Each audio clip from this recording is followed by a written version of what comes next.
Buenos días, somos el grupo 3. Nosotros vamos a hablar sobre la medición analítica continua. Mi nombre es Miguel Calderón y yo voy a profundizar en el tema de la cromatografía. Esta es una técnica de separación química por retardo de tiempo al viajar a lo largo de un medio estacionario llamado columna. Consta de dos etapas: la fase móvil, que ocurre cuando la solución baja por la columna, mientras que el proceso en que la sustancia reside dentro de ella se llama fase estacionaria. En la actualidad se aplican estas técnicas en laboratorios para purificar sustancias o para medir las concentraciones de diferentes sustancias químicas dentro de la mezcla. Bueno, para este proceso existen diversas técnicas. Tenemos el método manual, como la cromatografía en capa fina. Para esto se utiliza una tira de papel de filtro que sirve como fase estacionaria a través de la cual viaja la fase móvil, que sería la muestra, en donde sus posiciones relativas a lo largo de la longitud del papel indican su extensión de viaje durante el periodo de prueba. Si las especies químicas tienen colores diferentes, el resultado será un patrón estratificado de colores en la tira de papel. Otra técnica aplicada a nivel industrial son los cromatógrafos automatizados, siendo el más común para procesos continuos el cromatógrafo de gases, utilizando gas en vez de líquidos en su fase móvil.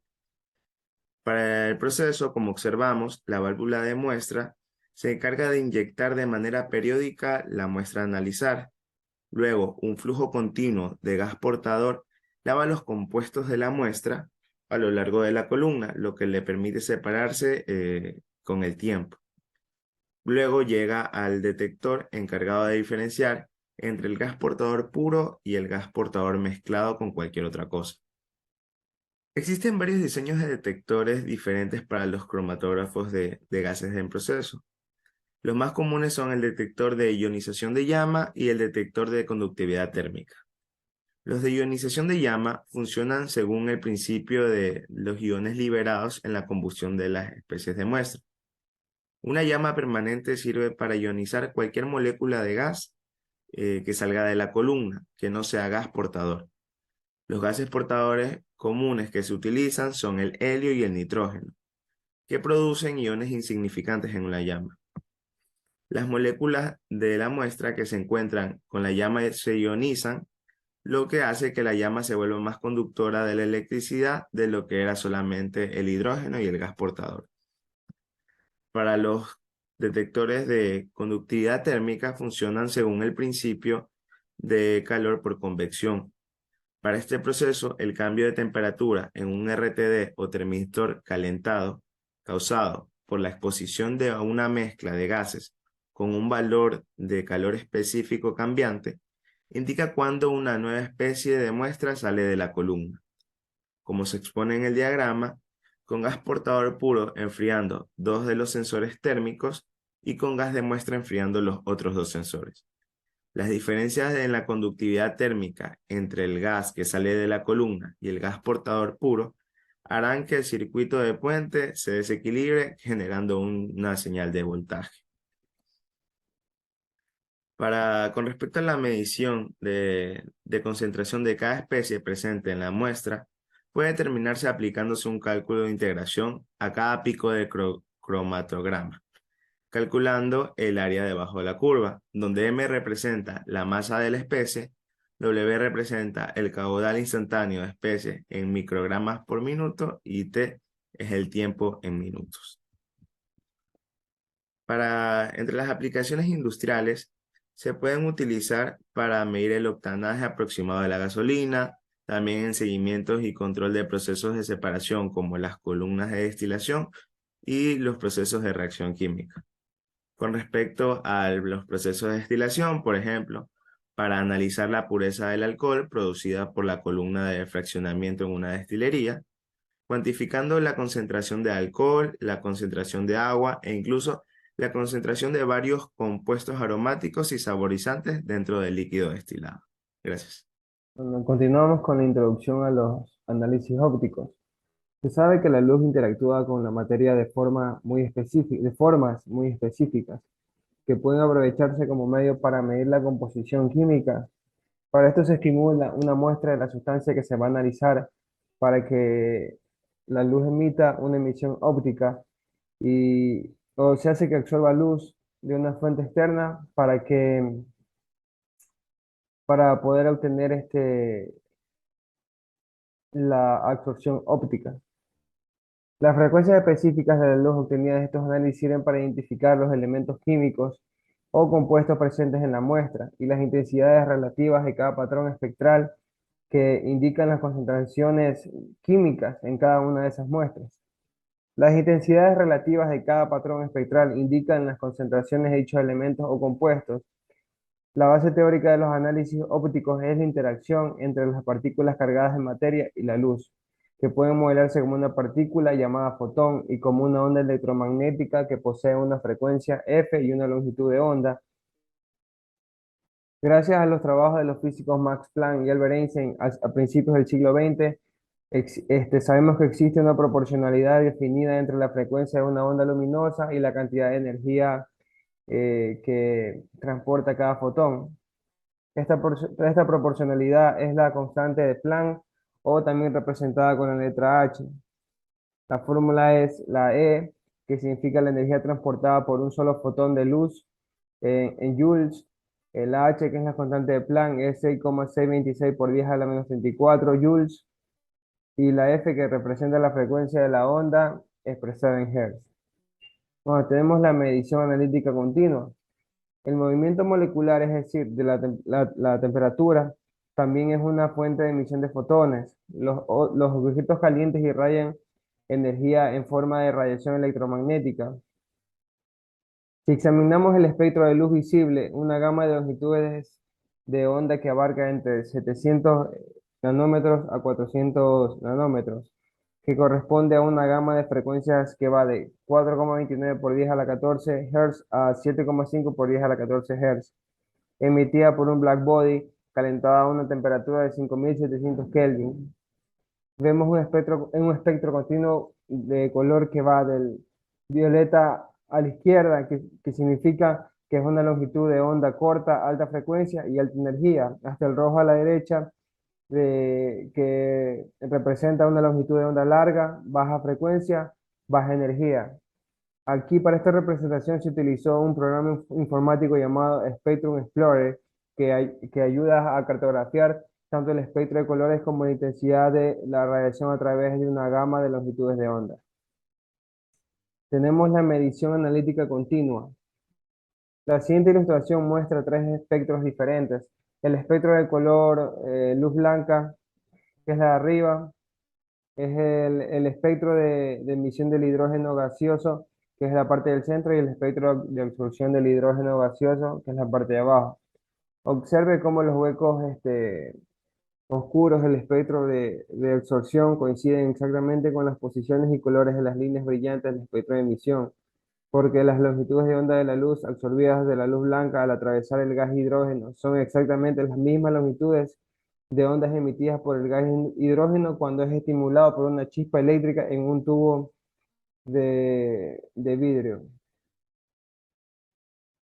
Hemos continuamos con la introducción a los análisis ópticos. Aquí se observa que el patrón de cada espectro de absorción es único. Cada compuesto tiende a absorber eh, la luz infrarroja a su manera y estos patrones de absorción característicos nos proporcionan un medio para identificar selectivamente la presencia de diversos compuestos. Identifi- eh, Identificar selectivamente la presencia de varios compuestos en una muestra de fluido de proceso. Los tipos de moléculas más eficaces en la absorción de luz infrarroja son las compuestas por diferentes tipos de átomos, como el monóxido de carbono, el dióxido de carbono, el dióxido de azufre, el vapor de agua y los óxidos. Las moléculas formadas por dos átomos idénticos como el oxígeno molecular, el nitrógeno y el hidrógeno presentan una interacción insignificante con la luz infrarroja. Esta es una cualidad fortuita del análisis por infrarrojos, ya que muchas aplicaciones de supervisión de procesos se centran específicamente en los primeros compuestos, excluyendo los segundos. Eh, Tenemos la ley de Beer-Lambert, En todos los analizadores ópticos de absorción, la ecuación fundamental que relaciona la absorción de fotones con la concentración de la sustancia es la ley de Beer-Lambert, a veces llamada ley de Lambert-Beering. Se puede observar lo que es en la diapositiva la significación de cada letra. Tenemos la espectroscopía, ex- espectroscopía de dispersión. La dispersión de la luz visible en sus colores constituyentes se remonta al siglo XVII con los experimentos de Isaac Newton, que tomó una prisma de cristal y generó el característico arco iris de colores. Una variación moderna del prisma de vidrio sólido es una fina rejilla de difracción que hace que la luz variante moderna del prisma de cristal sólido es una fina rejilla de difracción que hace que la luz de diferentes longitudes de onda se doble al pasar por una serie de rendijas muy finas. Ahora vamos con el análisis de Joseph von Fraunhofer. En 1800, el físico alemán Joseph von Fraunhofer analizó detenidamente el espectro de colores obtenidos de la luz solar y observó la existencia de varias bandas oscuras en el espectro en las que determinados colores parecían atenuarse. En ese mismo siglo, los experimentos del físico francés Jean-Bernard de Leon y el físico alemán Gustav Robert Kirchhoff confirmaron el mismo efecto al hacer pasar luz blanca a través de un vapor de sodio. Ellos razonaron correctamente que el núcleo del Sol producía un espectro continuo de luz, debido a su temperatura increíblemente alta, pero que ciertos elementos gaseosos de la atmósfera exterior del Sol más fría. Eh, Estos científicos observaron los mismos patrones de absorción en el espectro solar que aparecían en las pruebas de absorción con sodio realizadas en el laboratorio. Las implicaciones de estos experimentos de estos científicos son realmente asombrosas, ya que fueron capaces de identificar correctamente elementos gaseosos en una muestra a 93 millones de millas de la Tierra. Este tipo de análisis espectrográfico se denomina dispersivo, porque se basa en un dispositivo como un prisma o una rejilla de difracción para dispersar las diferentes longitudes de onda de la luz entre sí, de modo que puedan medirse independientemente. Un analizador dispersivo para fluidos de proceso se construiría de esta manera, introduciendo la luz incidente en una cámara de muestra con ventana donde se medirían las diferentes longitudes de onda. Luz incidente a una cámara de muestras con ventanas donde algunas longitudes de onda de esa luz se atenuarían por las moléculas del fluido del proceso. En esta ilustración, el gas se muestra, bueno, se ve como absorbe alguna de las longitudes de onda de la luz amarilla. No es necesario que la fuente de luz emita luz blanca si las longitudes de onda de interés no abarcan todo el espectro visible. Por ejemplo, si se sabe que el espectro de absorción de una sustancia en particular, se sabe que abarca principalmente la luz infrarroja y no el rango visible. Puede ser suficiente utilizar un analizador dispersivo con una fuente de luz infrarroja en lugar de una fuente de luz de amplio espectro que abarque tanto la gama infrarroja como la visible. Un componente necesario de cualquier analizador de dispersión es un ordenador conectado al conjunto de detectores con la capacidad de reconocer todos los patrones de espectros de emisión esperados y cuantificarlos basándose en la intensidad relativa de las longitudes de onda detectadas. Se trata de un nivel de sofisticación superior a la mayoría de los instrumentos de medición industriales en el momento de realizar esta investigación, que es una de las razones por las que los analizadores de dispersión no son tan populares.